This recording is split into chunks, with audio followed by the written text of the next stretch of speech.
Hey ladies and gentlemen, what's up? It's Papa Bale. Welcome to the channel. We're looking at the pulse motor, and this is my intermediate. We're done with step 2 circuit. Like all these 4 coils on the outside here are hooked up, and then we got the one drive circuit in the middle, which is the 2 little coils. We're gonna give this a go here.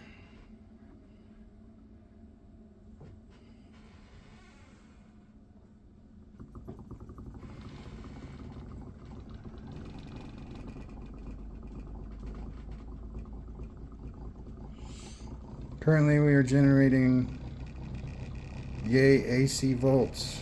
Awesome. That's whipping right along. We're going to get a reading, speed reading on this.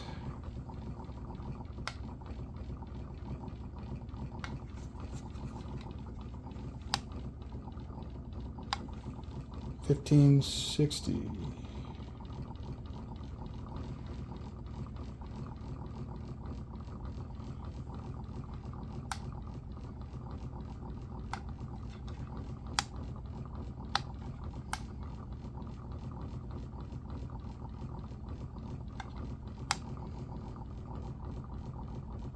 $22.85. Nice. All right. So, and we're generating 258, 259, 260. That's pretty good, I think, for how simplistic this is. And I'm going to experiment with changing the generator's circuit into a drive circuit. And I'm going to try and use the generator circuit with a few capacitors and everything, run the drive circuit for a little bit at 100 volts. But we've capped. The cores are a thing here. Maybe I could move the reed switch a little bit, and maybe we could get some more. There we go.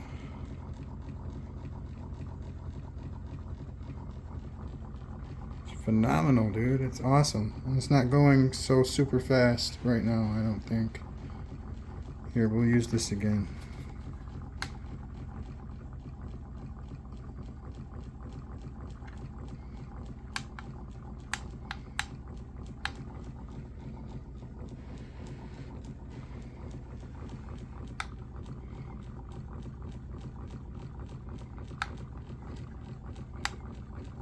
$15.26. So I don't know, it's kind of right where it needs to be, I guess. I think it can go faster. Oh, I know what it is. I keep moving this reed switch and it keeps slipping back because the table's shaking.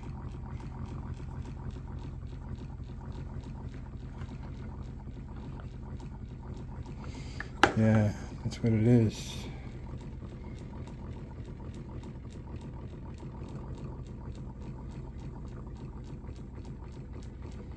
Yeah, see how it keeps on rebounding? I wonder. Take this away. Take one of these away.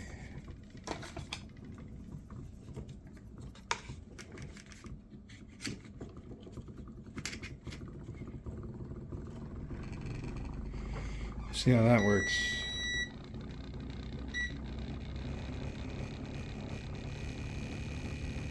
Oh, we got some rattling. I wonder what that's from. There we go. There it is.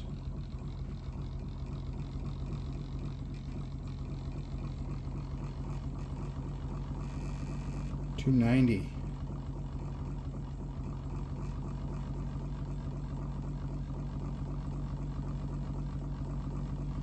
And my power supply is vibrating.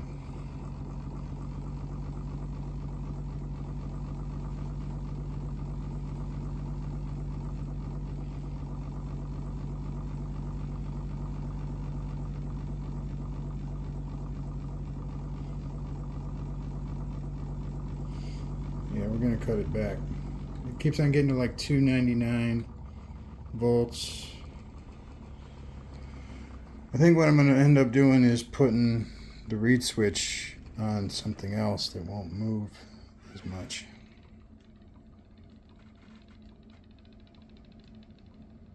Yeah, that sounds like a plan. All right, well, the new shaft, the new magnets, the what I would consider the correct placement of the coils, the configuration of the magnets. So we got 5 magnets on each one of those spokes. Yeah, this is gonna work. It's not gonna be anything spectacular, I don't think, because there's a lot of resistance here. Boom, boom, boom. I would have to start it myself. But we will see. We will see. The objective is to start it up with the power and turn the power off and have the 4 coils run the 2 coils at 100 volts for 15 seconds. And then whatever coastability we get, just add that in. But I got to set that circuit up. So right now we're getting around 300 volts AC. And those are raw AC volts. Those aren't like AC volts you can use in a motor or anything. You cannot run a motor with the juice that I get from this motor. It won't work.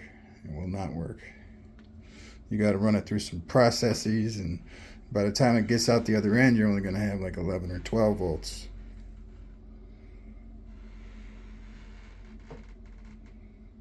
But that's still enough to run any basic motor. But you can't.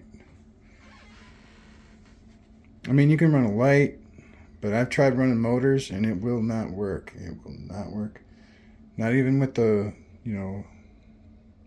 bridge refractor, changing it to DC. Won't work.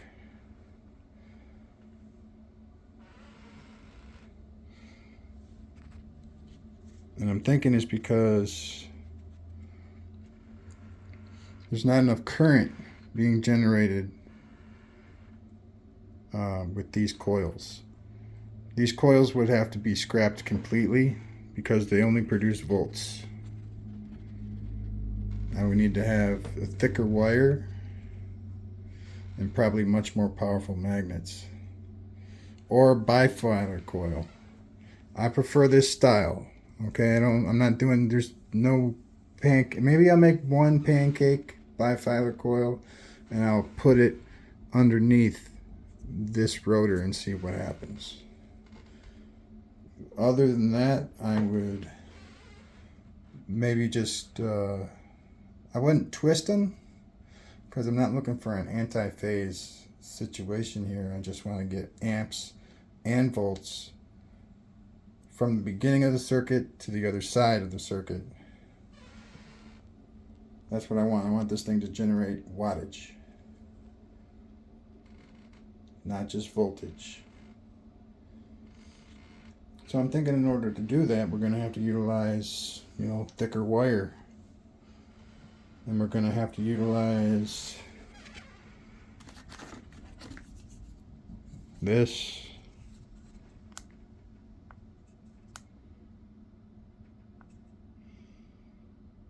It's an oscillator.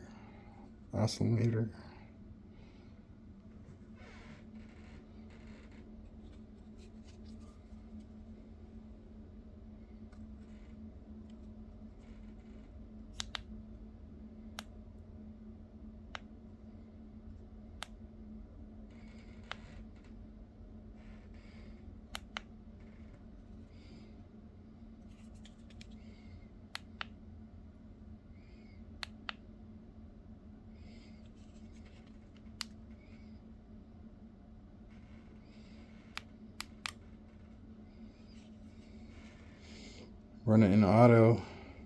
It's a digital one. I see there's this hole on the top. the square thing on the top here, and it says what they are in the manual. And I got some readings, but they were not stable readings at all.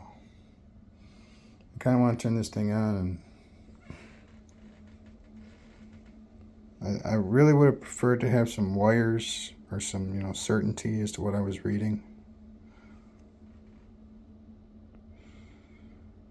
But this is one of those, it's a handheld little thing. I'm thinking about buying a better one.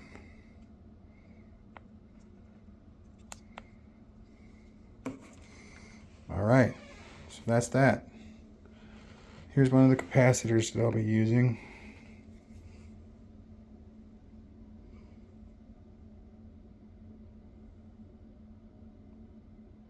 So it's got about 1,000 to 1,200 microfarad.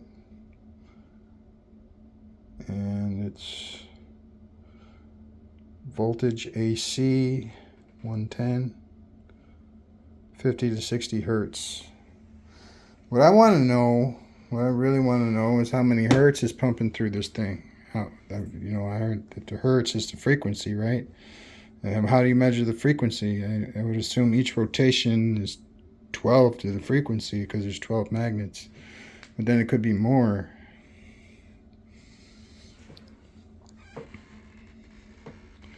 And I would assume that the higher frequency means the more data is flowing through more quickly.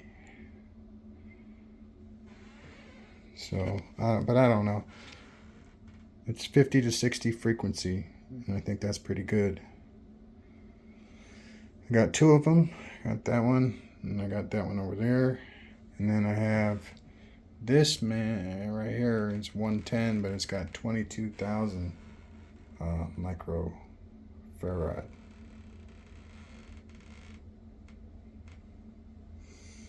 All right. I wonder what I'm going to do now. Could set up that circuit. And then I'm going to probably use a diode to channel the electricity from the outer circuit to the inner circuit and prevent any like backlash. Now if I could figure out, so far for the drive circuit, I put a capacitor in between the transformer and the first coil, and then I put a capacitor in between the last coil and the reed switch. And both of them have made the drive circuit suck ass. So I'm either putting it in the wrong place, or capacitors are not meant to be used on a drive circuit, which is okay with me.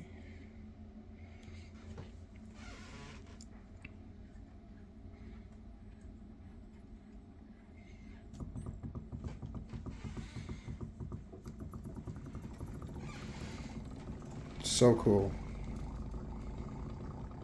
But I'm pretty sure since there's going to be no load on the drive,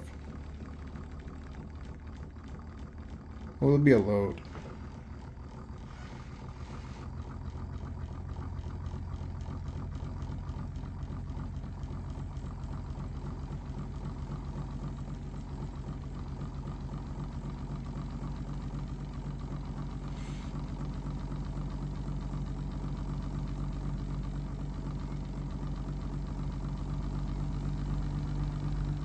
$300. Nice. Oh. Okay. Thank you very much, ladies and gentlemen. Peace out. Have a good night. Please subscribe. Bye.